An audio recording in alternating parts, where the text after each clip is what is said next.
은혜 받으실 말씀은 히브리서 11장 3절 말씀입니다. 히브리서 11장 3절 말씀을 다 같이 봉독하겠습니다. 믿음으로 모든 세계가 하나님의 말씀으로 지어진 줄을 우리가 아나니 보이는 것은 나타난 것으로 말미암아 된 것이 아니니라. 아멘. 할렐루야. 오늘은 둘째 날, 믿음은 말씀에 기초하는 것이다. 믿음과 말씀에 대해서 함께 은혜 나누기 원합니다. 우리의 신앙생활에 절대 감정에 기초를 해서는 안 됩니다. 하나님께서 우리에게 지, 정, 의 세 가지 능력을 부여해 주셨습니다. 모든 사람이 지적으로 생각하는 것, 정적으로, 감정적으로 우리가 반응하는 것, 의지적으로 결단하는 것, 이 세 가지가 잘 조화를 이루어야 됩니다. 하나님의 말씀을 깨달아 앉는 지적인 능력이 있어야 되고, 그것을 감정적으로 그 주신 말씀에 감사하는 그러한 늘 기쁨과 감사 넘쳐나는 우리의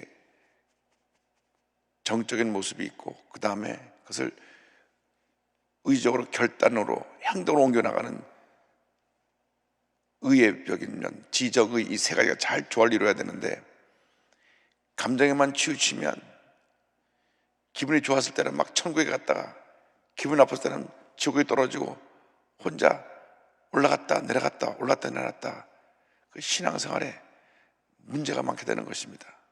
기분이 좋으면 열심히 봉사하고, 기분 나쁘면 때려치고, 기분이 좋으면 뭐 있는 것 없는 것 다 쏟아붓고, 기분 나쁘면 교회 헌금하고 다 찾아가겠다고 내놓으라 그러고, 이것은 신앙생활의 기본이 잘못되는 것입니다.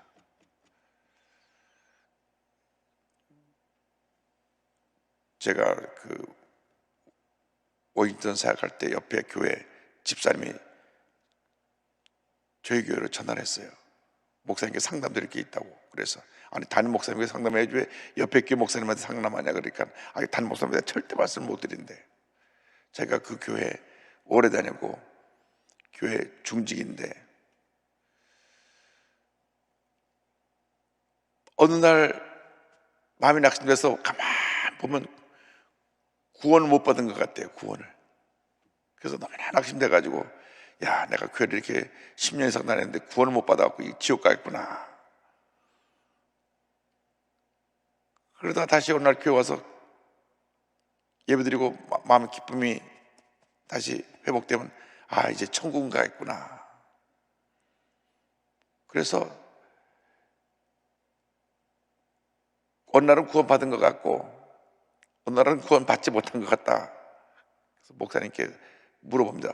목사님, 제가 구원 받았습니까? 구원 받지 못했습니까? 그래서 제가 그분에게 말씀드렸습니다. 구원이라는 게 내 감정에 따라서 내가 구원 받았다 못 받았다 그게 아니고, 구원이라는 것은 하나님의 약속의 말씀에 근거해서 예수 믿고 구원의 확신을 그날 받은 구원이 단번에 영원한 구원을 받은 것이지, 그렇게 감정에 따라서 받았다 안 받았다 받았다 안 받았다 그거 아닙니다. 일주일간 기도를 많이 해보시고, 그래도 계속 마음에 불안하면 다시 저한테 전화하셔도 됩니다. 그런데 제가 보기에는 그거를 물어보는 것 자체가 구원받은 게 틀림없습니다. 구원받지 않은 사람은 그런 걸 물어보지도 않습니다.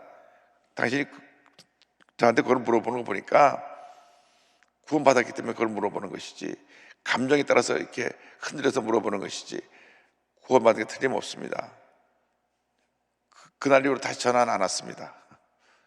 여러분, 신앙생활이 이렇게 감정의 기복에 따라서 왔다 갔다 만들고, 철저히 말씀의 기초를 둬야 됩니다. 말씀, 전적으로 말씀의 구권에 서 있을 때 하나님께서 우리를 하나님의 사람으로 귀하게 사용해 주시는 것입니다. 그런데 성경을 보면 첫째로 말씀으로 천지를 하나님 창조하셨다. 창세기 1장 3절입니다. 하나님이 이르시되 빛이 있으라 하시니 빛이 있었고. 말씀 하나로 온 우주 만물을 지으신 하나님, 우리가 하나님의 형상대로 짐을 받았기 때문에 우리 말 자체에 놀라운 능력이 나타납니다. 그래서 우리는 창조적인 언어를 쏟아내야 됩니다. 창조적인 언어. 빛이 있으라. 하나님의 은혜가 임할지어다. 기적이 임할지어다. 긍정적인 언어를 쏟아내야지, 부정적인 언어를 쏟아내면 그것이 자기를 파괴하고 남을 파괴합니다. 절대로 여러분 입술에서 욕하는 얘기, 남을 저주하는 얘기를 하면 안 됩니다. 하나님이 기뻐하시는 일이 아닙니다. 우리는 어떤 경우에도 긍정적인 언어만 쏟아내야 됩니다. 긍정적인 언어. 이 입술의 고백이 얼마나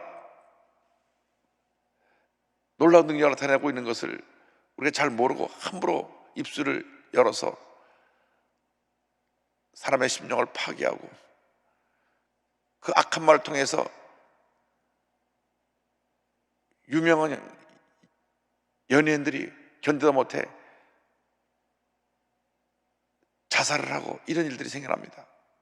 그래서 우리 예수 믿는 사람들의 언어는 창조적인 언어, 긍정적인 언어, 생산적인 언어, 위로의 언어, 치료의 언어가 되어야 할 것입니다.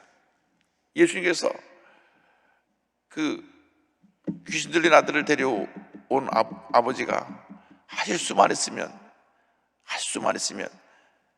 내 아들을 고쳐달라 그러니까 뭐라고 하셨습니까? 마가복음 9장 23절에 예수께서 이르시되 할 수 있거든이 무슨 말이냐, 말을 왜 그렇게 하느냐, 믿는 자에게는 능히 하지 못할 일이 없느니라 하시니, 그렇게 말하면 안 된다. 믿습니다. 기적이 일어날지어다. 근데 기적이 일어나는 겁니다. 기적이 일어날 수 있었으면 좋겠습니다, 이거 아닙니다. 단호하고 분명하게 긍정적인 언어, 창조적인 언어를 선포할 때 하나님의 은혜가 임합니다. 둘째로, 말씀은 믿음 생활의 기초이며 전부입니다. 신앙생활, 교회생활의 최고의 권위가 하나님의 말씀입니다. 이 말씀 속에 전부 다 담겨 있습니다. 디모데후서 3장 15절로 17절입니다. 또 어려서부터 성경을 알았나니 성경은 너로 하여금 그리스도 예수 안에 있는 믿음으로 말미암아 구원에 이르는 지혜가 있게 하느니라. 모든 성경은 하나님의 감동으로 된 것으로 교훈과 책망과 바르게 함과 의로 교육하게 유익하니 이는 하나님의 사람으로 온전하게 하며 모든 선한 일을 행할 능력을 갖추게 하려 함이라. 이 말씀하니까 이 첫째로 말씀은 구원에 이르는 지혜를 얻게 한다. 말씀을 통해서 우리가 예수 믿고 구원받게 되는 것입니다.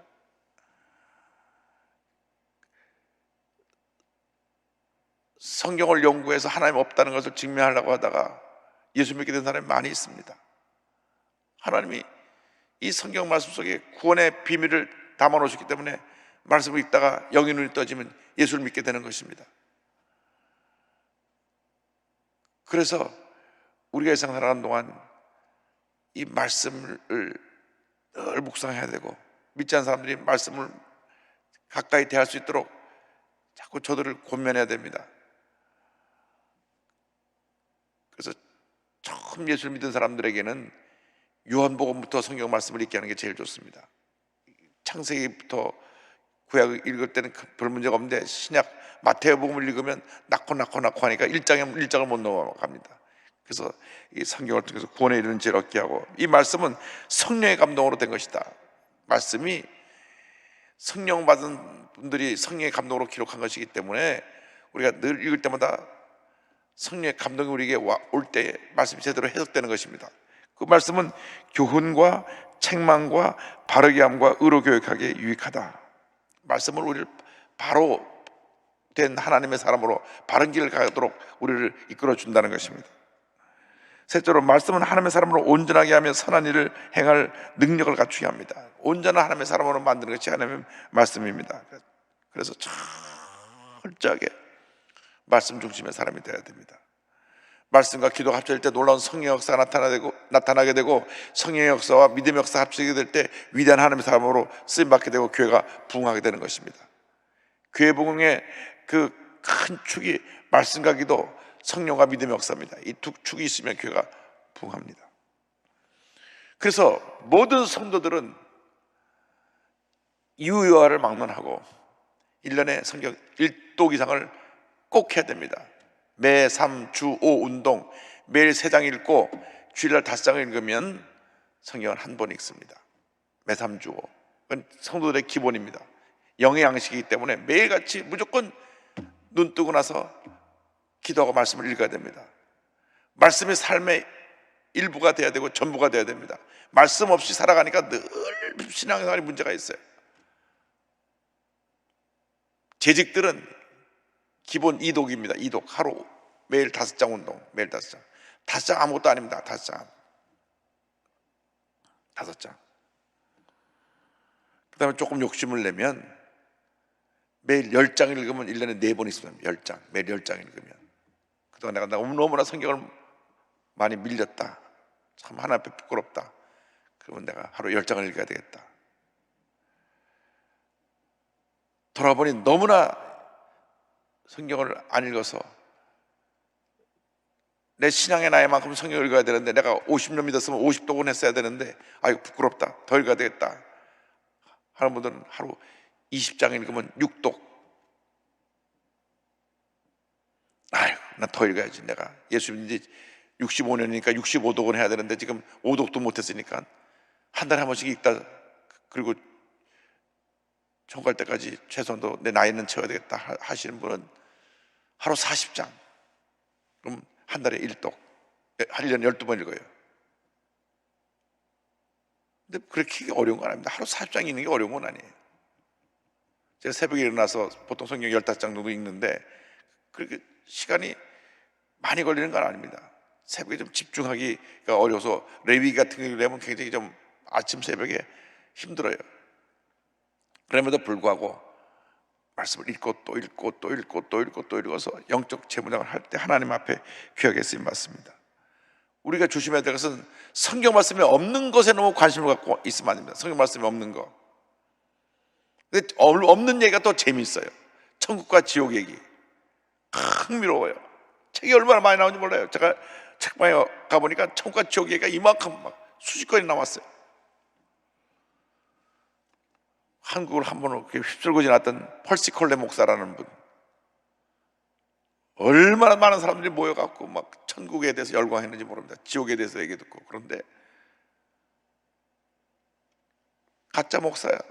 가짜 목사라면 아직은 그 얘기가 다 사실이 아닌 거짓이었다는 것이 밝혀져가지고 한국교회에 큰 피해를 입혔습니다. 진짜 천국과 지옥이 있는데 마귀가 그렇게 그런 경험들을 통해 갖고 자꾸 사람들을 현혹시켜서 잘못된 대로 이끌어가는 겁니다. 성경에 없는 얘기에 관심 갖다 보니까 자꾸 더 옆으로 가갖고 잘못되는 거예요. 하여간 성경에 있는 대로만 믿어야 돼요. 성경에 없는 것은 그냥 참고자료. 성경에 없는 것을 관심 갖고 들여다보다가는 나중에 문제가 속에 빠져서 헤어나지 못합니다. 다미선교회 1992년 10월 28일 예수 모신다 그래가지고 얼마나 많은 사람이, 그 당시 10만 명 넘는 사람들이 그날 예수 모신다고 다 흰옷 입고 이름표 다 붙이고, 왜? 올라갈 때 옷만 남게 되니까 이름표를 보고 누가 올라가는지 확인한다 그래가지고. 근데 처음에는 좋았어요. 처음에 제가 담임선교회 나올 때 다가올 미래를 준비하라 그래갖고 어느 목사님한테 책을 보내줬어요. 목사님 이거 읽어보세요. 정말 여기 말씀들이 너무나 예언의 말들이 우리에게 주신 말씀이라고. 보니까 처음에는 한국교회가 회개해야 되고 주의 종 재직들이 회개해야 되고 먼저 영적 리더들이 회개해야 되고 열렬히 한국의 문제점들을 지적하고 회개하라고 하는 내용을 보니까 정말 야, 주님의 음성이구나 그렇게 느껴질 정도로 그 예언의 말씀들이 처음에는 강력하고 은혜로웠어요. 근데 점점 이것이 강하게 이렇게 내용이 전개되다 보니까 성경 없는 대로 쓱 가버렸어요. 이장님이라고 하는 분이 거기 리더였는데, 그분은 현대인의 성경 리빙 바이블을 현대인의 성경으로 바꿔 번역한 번역자예요. 생명말씀사에서 그 성경을 번역한 사람입니다. 그 정도로 성경을 잘한다는 분이 거기 한번 빠지니까 완전히 옆으로 가버렸어요. 그래갖고 다미선교회를 이끌어가지고 그 많은 사람들이 완전히 전 세계적으로 막 거기 빠진 사람들이 큰 문제 어려움에 빠졌던 걸 기억합니다. 애들이 학교도 가지 않고 다 중단하고 중퇴하고 집에 있는 가구들 다 남 나눠주고, 근데 본인은 1992년 10월 28일 예수 모신다면서 그 헌금들 모아갖고 그 내년 그 다음에 93년도에 만기되는 그러한 펀드를 많이 들어놨어요. 나중에 그래갖고 그것이 검찰에서 증거가 나와가지고 감옥에 집어넣었어요. 당신 예수 모신다면서 왜 은행에다가 내년도 내후년도에 탈 돈을 갖다가 집어넣었냐고. 예수 모신 후에 1년 후에 돈이 만기가 돼서 돌아오도록 돼 있고, 정작 이 이장님이라는 사람은 예수 모신다는 그 시간에 감옥에서 쿨쿨 잠만 잤어요. 사기꾼이죠. 진짜로 예수 모실 걸 믿었다면 자기가 그날 밤새 무릎 꿇고 기도했어야지. 밖에 성도들은 막 예수 모신다고 막 목이 터져라고 기도하는데 카메라들을 다 찍고 있는, 그런데 본인은 감옥에서 잠을 자고. 얼마 전에 그 JTBC라는 데서 그걸 1시간 특집 프로를 하는 걸 내가 유심히 좀 봤는데 그런 내용을 다 보고 하니까 참 부끄럽더라고요. 우리 기독교가 정말 이 사회에 등불이 돼야 되고 사회에 그 영적 지도력을 발휘해야 되는데, 이런 뉴스들이 보도들이 나오면은 가장 귀한 사명을 감당하는 우리 기독교가 오해와 편견 속에 굉장히 공격을 받게 되고, 지금 코로나19 사태를 통해서 가장 많은 공격 대상이 되고 있는 것 하나가 하는 곳이 교회입니다. 손현보 목사님 어저께 글을 읽어보니까 지난주에 설교할 때 지금 서울은 2.5단계지만 서울을 제외한 전국은 2단계로 아직 되는데, 부산 지역에는 2단계지만 교회만은 2.5단계로 해서 비대면을 하라 통보가 온 거예요. 그래서 본인들은 교회 폐쇄가 되더라도 그냥 예배 드리겠다 선포하고, 이런 탄압이 없다. 지금 2단계인데 왜 교회만 비대면을 하라고 그러고, 우리 방역심 잘 지켜서 하는데 모든 우리가 힘을 모아서 이 잘못된 관행과 싸우겠다. 2.5단계, 3단계가 돼서 비대면으로 되면 당연히 우리가 비대면으로 할 텐데 왜 유독 2단계의 교회만 비대면으로 하느냐. 법적 소송을 하더라도 우리는 이 순교적인 정신을 가지고 종교 탄압을 우리가 맞서겠다. 굉장히 그 목사님의 그 담대함과 그 용감한 모습에 감동을 받았습니다. 우리 교회도 완전히 우리 신앙의 자를 박탈하고 그러한 문제가 있을 때는 맞설 수밖에 없을 때는 맞설 수밖에 없는 상황이 될 때는 나서야 되는데 그렇지 않게 되기를 바랍니다. 이 정부가 코로나19라는 이유로, 방역이라는 이유로 기독교를 탄압하지 않게 되기를 바랍니다. 이렇게 방역심을 잘 지키고 이렇게 모든 걸 다 하는데 구치소에는 1000명씩 확진자가 터져나가는데도 정신 못 차리고 있고, 교회는 조그만 교회 문제만 생기면 막 클로즈업해서 보도하고, 실제로 질병관리본부에서 보도한 내용을 보니까 교회가 여덟 번째 들어가, 8번째. 1, 2, 3, 4, 5, 6, 7, 8 방역으로 이제 코로나 나온 그 순서가 8번째인데 늘 뉴스는 1번이에요 1번. 제가 조금 옆으로 갔습니다마는 철저히 말씀 중심, 말씀을 벗어날 수가 없습니다. 또 빈야도 운동이나 신사도 운동도 너무나 경험, 체험을 강조하다 보니까 성경에 없는 쪽으로 벗어난 이런 것들은 경계해야 됩니다. 셋째로 믿음의 대상 예수 그리스도는 말씀 그 자체가 되신다. 1장 1절입니다. 태초에 말씀이 계시니라. 이 말씀이 하나님과 함께 계셨으니 이 말씀은 곧 하나님이시니라. 성경 66권은 다 예수 그리스도에 대한 말씀입니다. 구약은 오실 예수 그리스도, 신약은 오신 예수 그리스도, 다시 오실 예수 그리스도에 대한 기록입니다. 그런데 구약은 이 땅에 오실 예수 그리스도와 다시 오실 예수 그리스도와 초림과 재림의 구분을 하지 못했습니다. 구약 성경에는 초림과 재림이 섞여 있어요. 신약 성경은 구분이 되어 있습니다. 오신 예수님, 다시 오실 예수님. 그래서 구약에서 초림과 재림이 구분되지 않았다는 내용은 어떤 말씀이냐면, 처음에 오신 예수님은 고난의 종으로 오시고 나중에 오신 예수님은 심판주로 오시는 예수님으로 오시기 때문에 구약 성경을 보면 어떤 때는 고난의 종으로 오신 예수님에 대한 기록이 있고, 어떤 때 보면 심판의 종으로 오실 예수님, 그 주로 오실 예수님에 대해서 섞여 있습니다. 근데 신약에서는 예수님이 오실 때 고난의 종으로 오셔서 십자가에 달리시고, 그 다음에 장차 심판의 주로서 우리 주님 다시 오실 것인데 그날이 멀지 않았습니다. 그래서 예수님 당시 그 많은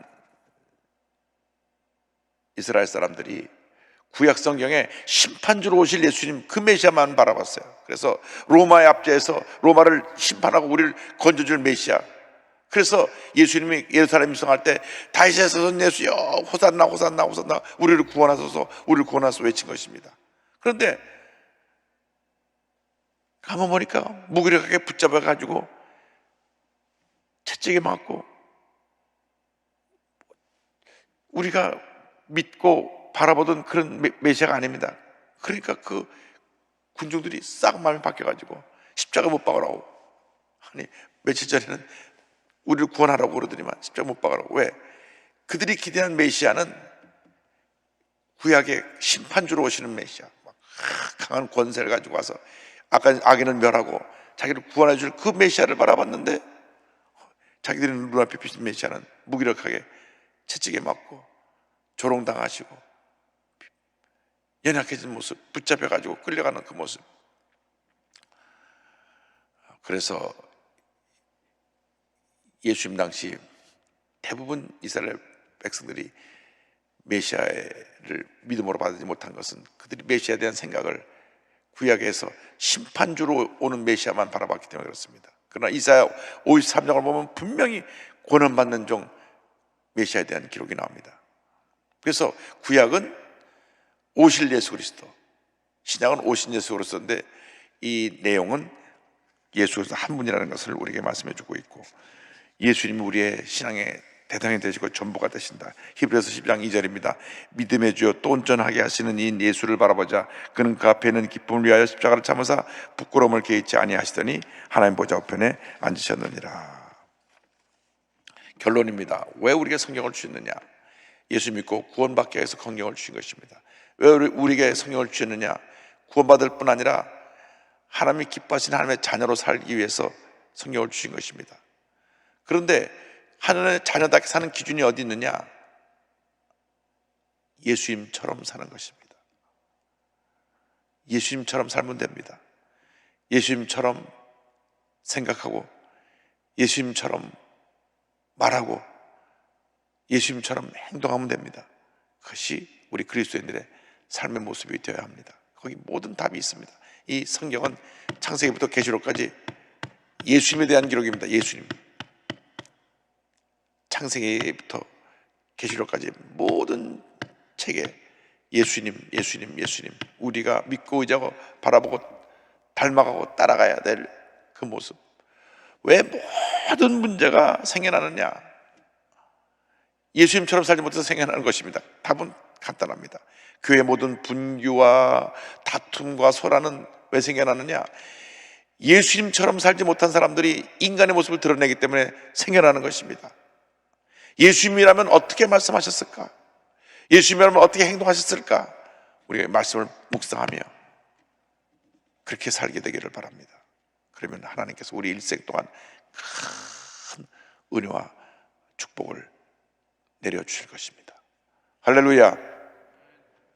우리가 있는 곳에서 가슴에 손 얹고 아픈 자리에 손 얹고 기도합니다. 사랑과 은혜와 자비가 무한하신 하나님 아버지, 우리들이 하나님 말씀을 통하여 예수님을 믿게 하시고 예수님을 따라 살아갈 수 있도록 은혜를 내려주심을 감사합니다. 오늘 이후 우리의 삶이 전적으로 예수님을 닮은 작은 예수의 삶이 되게 하여 주셔서 말하고 생각하고 행동하는 모든 것 속에서 예수님만 나타나게 하여 주옵소서. 예수님의 귀한 역사 이루게 하여 주옵소서. 아직 예수님을 모르는 사람들에게 예수님을 전하는 복음의 증인 되게 하여 주옵소서. 손 얹고 기도하오니 주님 안수하여 주옵소서. 모든 문제는 떠나갈지어다. 모든 병에서 논함을 받을지어다. 모든 기도의 제목이 응답될지어다. 믿습니다. 믿습니다. 성령의 충만함을 받으라. 기도의 능력을 받을지어다. 말씀의 사람이 될지어다. 믿습니다. 말씀의 사람이 되고 기도의 사람이 되고 성령의 사람이 되어 하나님 앞에 귀하게 위대하게 아름답게 쓰임받는 저희 모두가 되게 하여 주시옵소서. 우리 일생이 주님과 동행하는 일생, 말씀과 동행하는 일생 되게 하여 주시고 말씀을 통하여 큰 역사를 이루는 주님의 귀한 일꾼들 다 될 수 있도록 복의 복을 더하여 주시옵소서. 모든 질병은 물러갈지어다. 모든 문제는 해결될지어다. 하나님의 축복과 기적이 임할지어다. 주 앞에 드린 모든 예물의 손길에 큰 복이 임할지어다. 믿습니다. 예수님의 이름으로 기도드립니다. 아멘. 지금은 우리의 구세주 예수 그리스도의 무한하신 은혜와 하나님 아버지의 큰 넓으신 사랑과 성령의 감동감화 인도교통 충만하게 하시며 오직 말씀으로 오직 예수님으로 오직 성령으로 한평생 하나님 영광에 살기로 결심한 주님의 귀한 백성들 위해 지금도 영원토록 함께 있을지어다. 아멘.